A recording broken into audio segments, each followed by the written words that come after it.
This is the famous English longbow, one of the most feared weapons in Europe in the late Middle Ages. English armies equipped with this weapon defeated massive armies of mounted armored cavalry in the Hundred Years' War, in the great battles of the 14th and the 15th century. By the 16th century, when these were brought on board Mary Rose, it was nearing the end of its career, end of its operational life, and would soon be superseded by gunpowder weapons. The bow itself had great penetrating power. It had a very high rate of fire.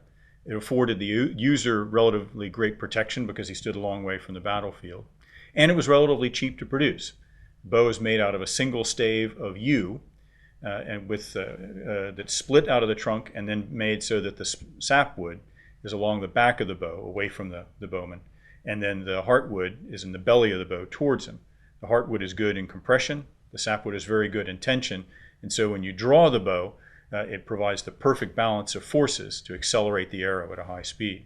One of the problems with the bow, however, is that it was extremely difficult to use well. It took a lifetime of practice to be a good bowman. And so in the 15th century, it was realized that it was harder and harder to get good bowmen, and they were very hard to replace. It was cheap to make a bow, but it took 10 years to teach someone to be a good archer. And so in the 16th century, the kings of England started to promulgate laws that required everyone under the age of 60, all men under the age of 60, except for judges, priests, and the infirm, to practice daily with a longbow, so that England would always have archers.